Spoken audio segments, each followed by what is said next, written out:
I have confirmed that you are all in good health. With that, my work is now complete. Congratulations are in order. It's good to know you're all well. Puts me at ease.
Are these people... Judging by their clothes, they appear to be phantom Hyperboreans from the distant past. That could mean they have some clues about the moon goddess's name, right?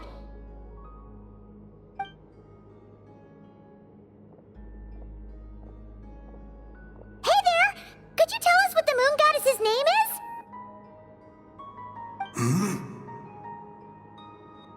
Sorry. That's probably a weird question, huh? How do we explain this? The moons are long gone, and their goddesses are dead. Their names no longer mean anything. When a new moon goddess is born, we will surely know her name. We have used every last resource at our disposal. All that remains is to wait, patiently and quietly.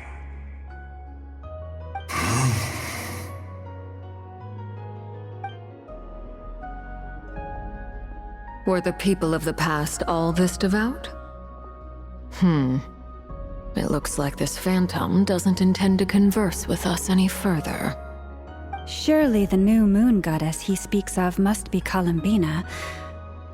Alas, Kuthar's birth came long after the age in which he lived. But, maybe if we find a phantom from a more recent age, they might know Columbina's real name. True. Keep an eye out. We should be able to tell which era they're from by the clothes they wear. Yeah, you've been pretty talkative this whole time. What changed? Oh, nothing. I'm fine. You all make good points. When the Hyperboreans speak of moon goddesses, they mean the three from truly ancient times. I can't imagine they would know anything about our current moon goddess. There once was a time when the moon goddesses blessed them greatly and protected them from harm. So, when the war between the gods and dragons plunged the world into chaos, it seems they looked once more to the moons for help, praying for a new goddess to be born. Yeah, that checks out.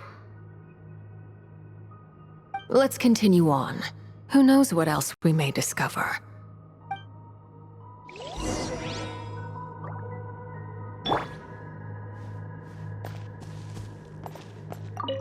The moons have left for now, but they would not abandon us forever.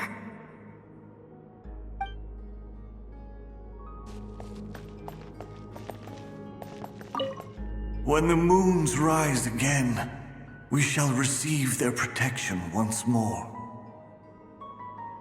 Even in the darkest hour, there is always a way out.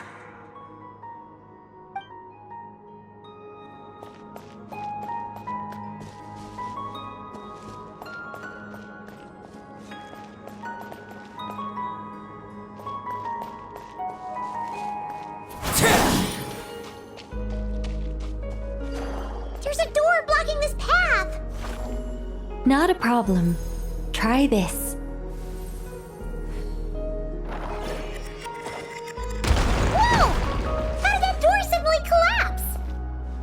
This device was maintaining the door's integrity. Remove the core, and the device stops working.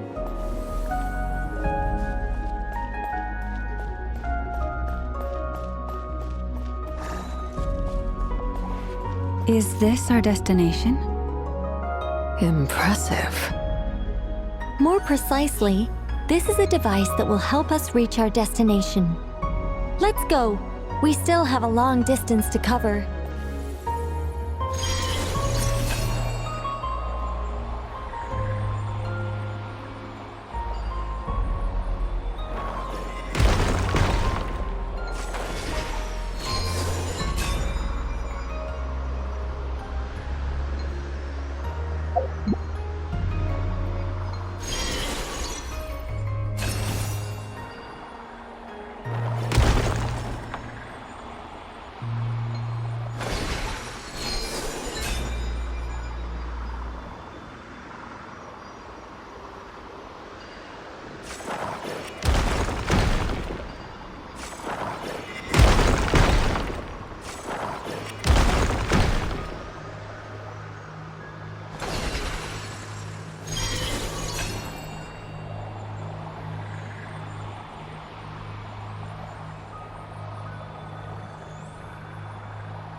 The way ahead is blocked by broken rocks!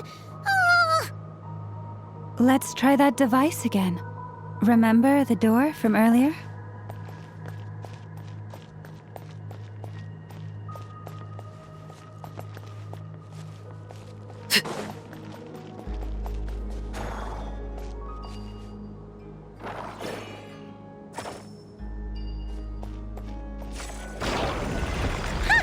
So it works in reverse, too!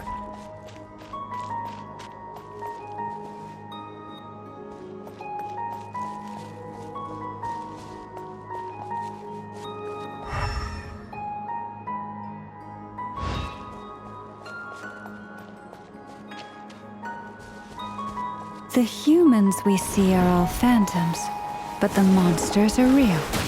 What a fascinating place. There'll be plenty of time to admire it later. Witness my rise.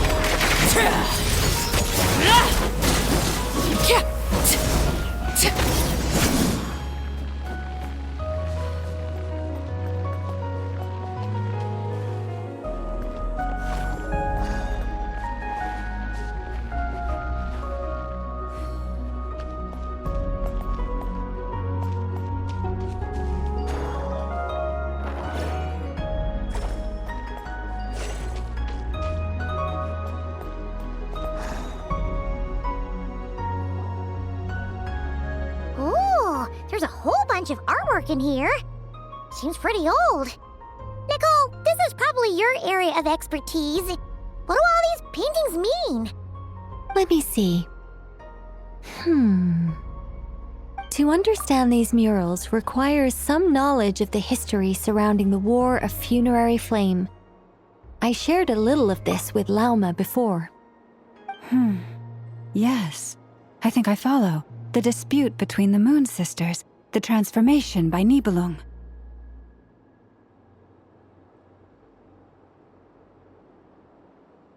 Oh no, it's no trouble. I'd be delighted to share the tale again. Alright then. Tevat's 3 moons and their goddesses were brought into being by the will of Nibelung, the then ruler of Tevat.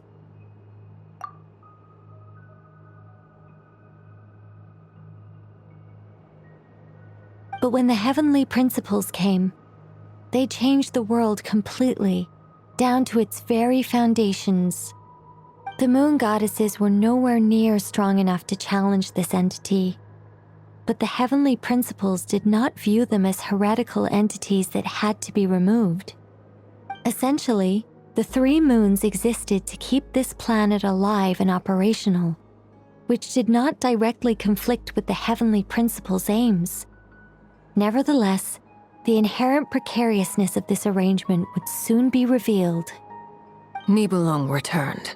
Yes. He did, and thus began the War of Funerary Flame, a battle for dominance between Nibelung and the Heavenly Principles.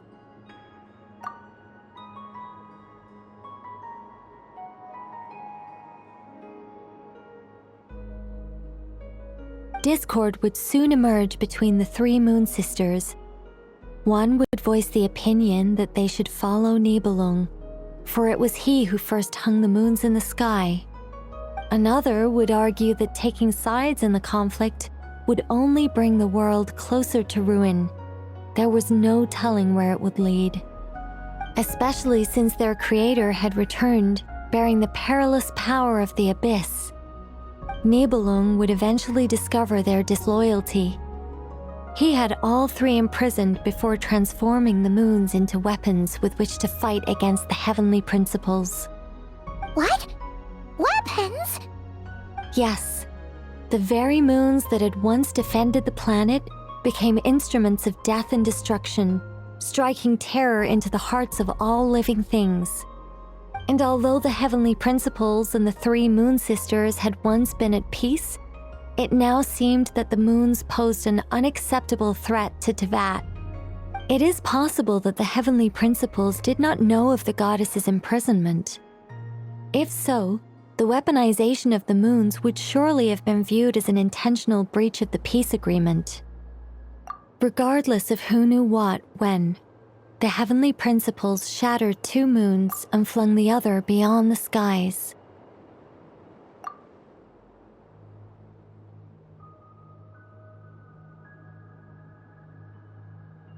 Whether the goddesses managed to escape Nibelung's captivity after his fall, nobody knows. But this much is certain. From that day on, the moons no longer belonged to Teyvat. The rejection slowly drained their power until eventually they passed away. So that's the full story. You say the moons ceased belonging to Teyvat from then on. Why then would Columbina be born here? That is perhaps due to the lingering connection between the Frost Moon, which was not shattered, and this world. You could see it as the three sisters' dying wish. They never desired war. All they ever wished for was to protect this land. I see. If the final fate of the three goddesses is as you say, then Columbina faces the same grave danger. Our investigation has yet to bear fruit. We must hurry. Yeah, you're right. Let's keep going.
Why do the creators of this world no longer show mercy upon their people? Remember his words. We must change our fate with our own hands.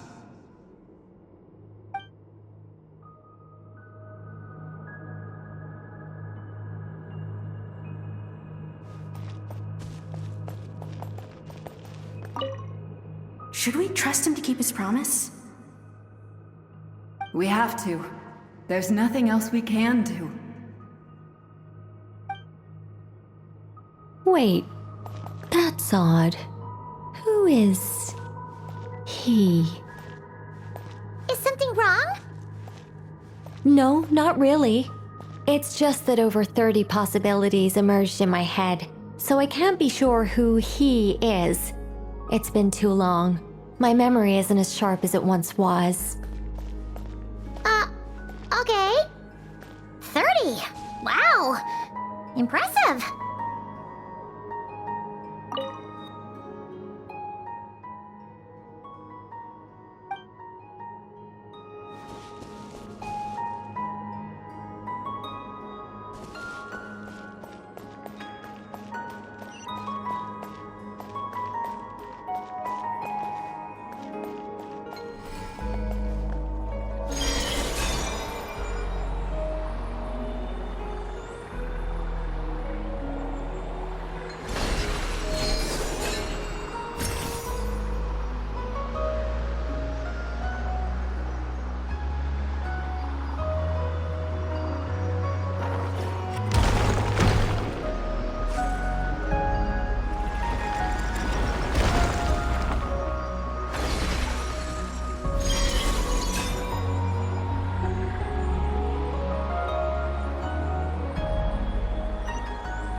We're finally here!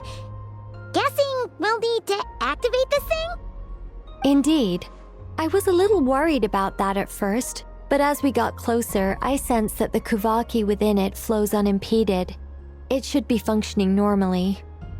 The only issue is how to activate it. It's looking a little worse for wear. What about the cores from some of the other devices we've seen? Can we repair it using those? In all likelihood, yes. I imagine that would have been the Hyperborean's backup plan. Let's look for some cores.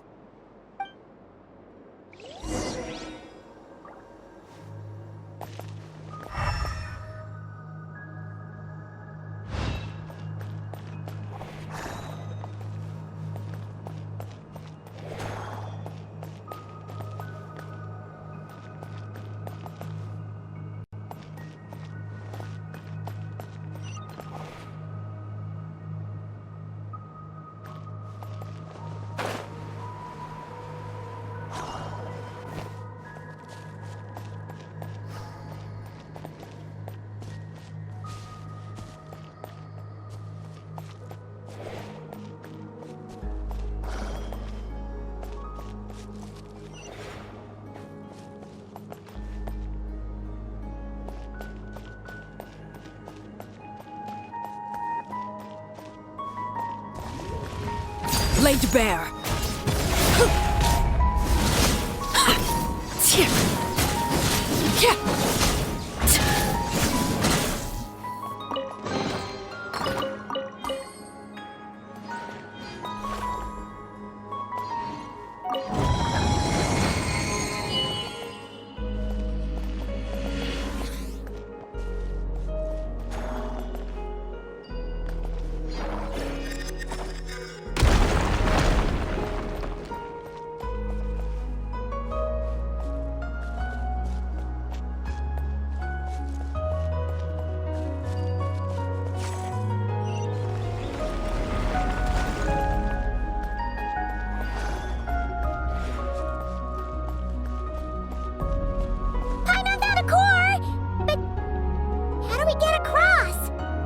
Walk up, then jump down.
should be enough cores. Let's head back.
The device is up and running.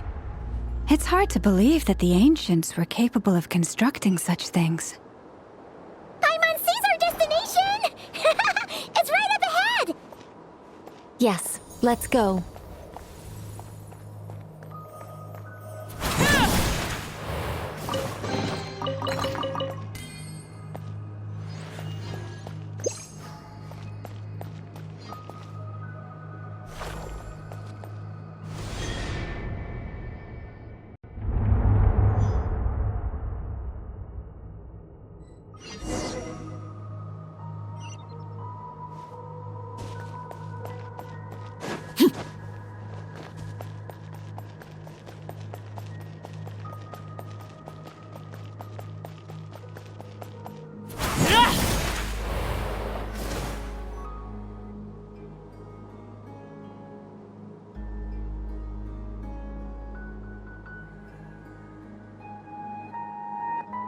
This is where the people of Hyperborea communicated with the moons.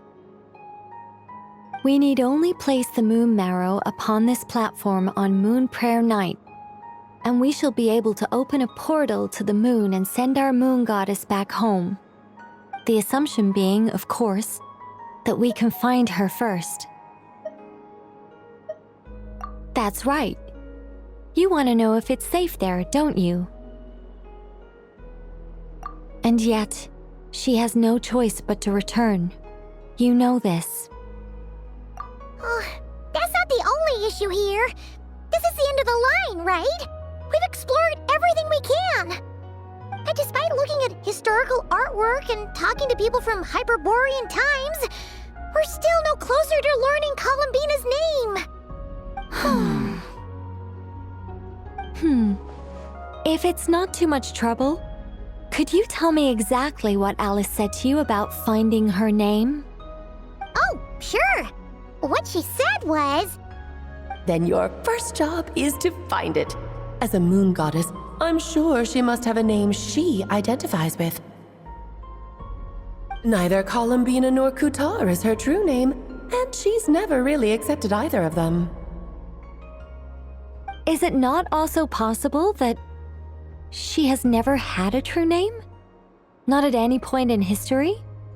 That would be a hard pill to swallow. But at this point, we may have to accept that that is the truth. No one knows how she came into being, and she certainly doesn't have parents in any sense that we're aware of. Perhaps she was never granted a name at all. But does that mean there's no way to get Columbina back? She's just gonna disappear and there's nothing we can do about it? Huh? Wait, why all this pessimism? Was it the way I phrased this question? You all seem to be taking this in completely the wrong way. Well, just because she's never had a real name in the past doesn't mean she can't have one now. What? Think about what Alice said again. She never once said that you'd have to find a new name, did she? Are you saying what I think you're saying? Yes. Names are anchors that connect us to the world. If she doesn't have one already, then all we have to do is create one, no? It's like... yes. Traveler, when you first arrived in Teyvat, do you think you would have turned around if someone behind you shouted, "Hey, Tumaini"? But what about now? I understand what you mean. Life is a long journey. Even the friends and family by our side can change over time. When people call you by different names, what matters isn't so much the words themselves, but what they symbolize. And of course, whether that resonates with you. Ether. So, close your eyes and picture the moon goddess in your mind. If you were to call out to her in this moment, what would you say?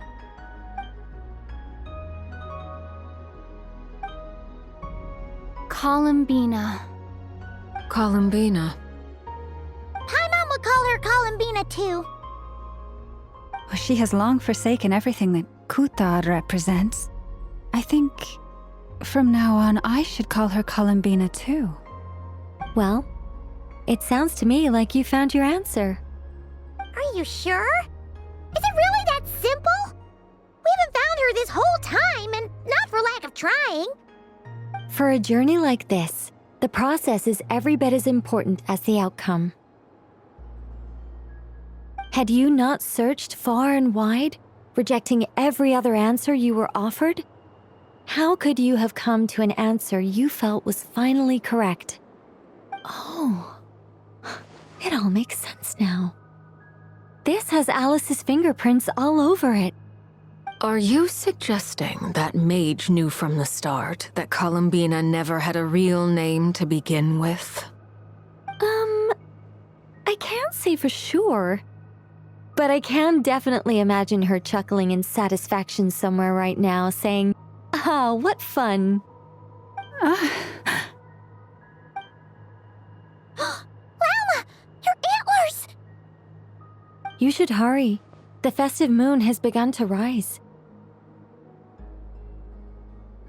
Do not worry, for when you called the name Columbina just now, I could sense that the power within was enough to summon back the moon goddess. The power within what? The name? Yes, so, the thing is...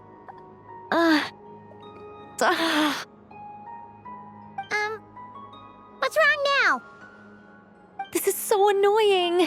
I really want to explain how that whole thing works.